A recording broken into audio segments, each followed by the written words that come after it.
Assalamualaikum warahmatullahi wabarakatuh. Halo semuanya, perkenalkan nama saya Yogi Arditya Sandani Putri, NIM 2202011180 dari kelas SIB.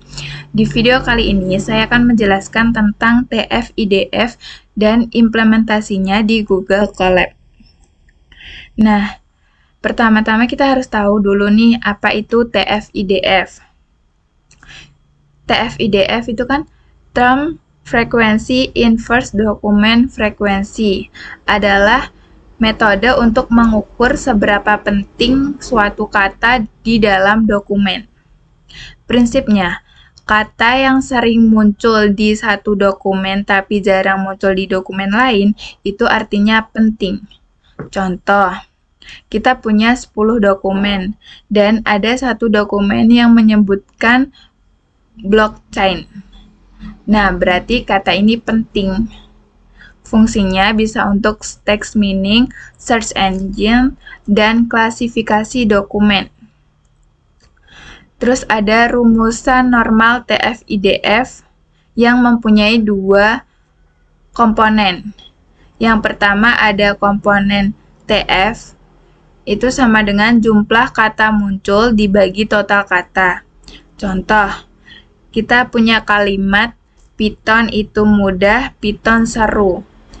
Jadi kan kata piton itu muncul 2 kali ya, berarti 2 dibagi 5 sama dengan 0,4. Terus ada IDF sama dengan log dalam kurungnya itu total dokumen dibagi dokumen yang punya kata ini. Contoh, 10 dokumen, terus piton muncul di 3 dokumen dari keseluruhan tadi, 10 total dokumen tadi ya. Jadi, IDF-nya sama dengan log dalam kurung 10 dibagi 3 sama dengan 0,52. Habis itu, TF-IDF-nya ini dikalikan. Jadi 0,4 dikali 0,52 sama dengan 0,21. Jadi TF-IDF tinggi kalau kata itu sering muncul di dokumen, itu sama dengan TF-nya tinggi, tapi jarang muncul di dokumen, itu IDF-nya yang tinggi, sama dengan kata itu penting. TF-IDF itu banyak dipakai di industri. Yang pertama itu buat search engine. Jadi Google pakai TF-IDF untuk ranking hasil pencarian. Yang kedua buat sistem rekomendasi kayak Netflix atau Spotify itu analisis konten. Yang ketiga ada analisis review. Contohnya e-commerce yang analisis sentimen pelanggan. Yang keempat ada dokumen clustering. Jadi perpustakaan digital itu mengelompokkan dokumennya. Yang kelima ada spam detection, yaitu layanan email yang deteksi spam. Terus ada kelebihan TF-IDF. Yang pertama, dia itu simple, mudah dipahami dan diimplementasikan. Yang kedua, cepat, prosesnya ringan. Yang ketiga, dia filternya otomatis. Jadi kata umum seperti yang dan itu otomatis bobotnya langsung rendah. Yang keempat, dia itu bisa menangkap kata yang penting. Jadi maksudnya itu kata yang jarang tapi bermakna, itu dapat bobot yang tinggi. Yang kelima, bisa langsung dipakai, nggak perlu training dulu. Jadi tinggal hitung langsung dan dia bisa semua bahasa. Sedangkan kekurangan TF-IDF itu yang pertama, dia tidak paham konteks. Contoh nih ada 2 kalimat. Kalimat pertama itu gajian tiap akhir bulan. Kalimat yang kedua itu bulan purnama cerah. Nah itu kan konteksnya kan udah beda kan ya. Yang pertama kan bulan yang dimaksudkan bulan yang ada di kalender yang dibuat manusia. Yang kedua kan bulan purnama itu kan fenomena alam yang benar-benar alami terjadi gitu ya. Yang kedua itu dia mengabaikan urutan, jadi urutan kata itu tidak diperhitungkan.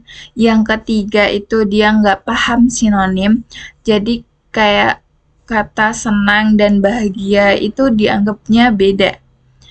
Yang keempat, dia itu sensitif typo. Jadi salah ketik itu bisa dianggap kata baru. Yang kelima, butuh preprocessing dan kurang cocok untuk teks pendek. Selanjutnya ada tahapan TF-IDF. Yang pertama ada preprocessing, yaitu lowercase, hapus tanda baca, terus hapus stop words. Yang kedua ada tokenization, yaitu pecah teks menjadi perkata. Yang ketiga hitung TF-nya, frekuensi kata per dokumen. Yang keempat ada hitung DF, berapa dokumen punya kata ini. Yang kelima hitung IDF-nya pakai rumus log, total dokumen dibagi DF. Yang keenam, hitung TF IDF-nya. Jadi kalikan TF dengan IDF-nya. Terus yang ketujuh itu dibuat matriksnya. Jadi itu bentuknya tabel.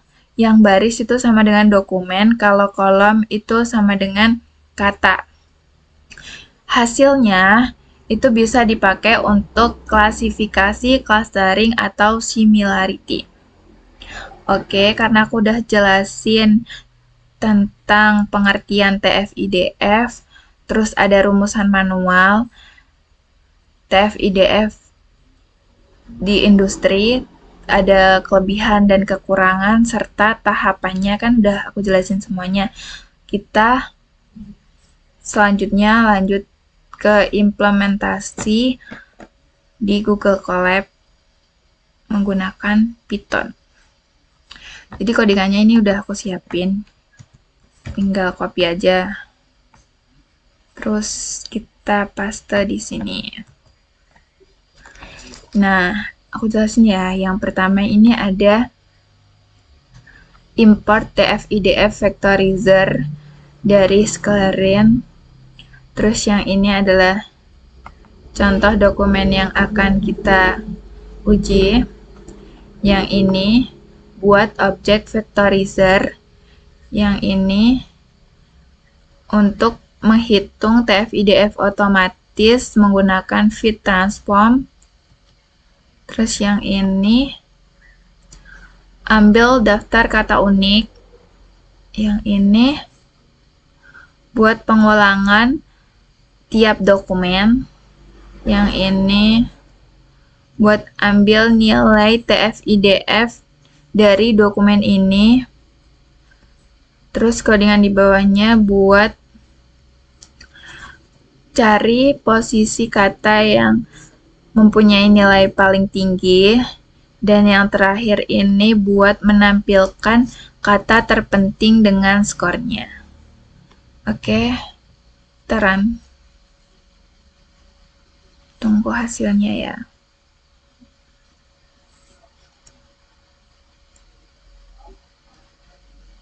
Nah, hasilnya menunjukkan kata dengan bobot TF-IDF tertinggi di setiap dokumennya. Kata learning di dokumen 2 itu skornya paling tinggi karena muncul 2 kali. Di dokumen kedua. Jadi ini kan learning-nya ada 2 kali ya. Muncul 2 kali di dokumen tersebut. Jadi TF-nya itu tinggi. Meskipun ada juga di dokumen pertama. Lah, ini contoh TF-IDF yang sama-sama berpengaruh dalam menghitung bobot kata. Jadi gitu ya. Oke, sekian penjelasan TF-IDF dan implementasinya di Google Colab. Apabila ada salah kata atau kekurangan saya, mohon maaf. Saya akhiri. Wassalamualaikum warahmatullahi wabarakatuh.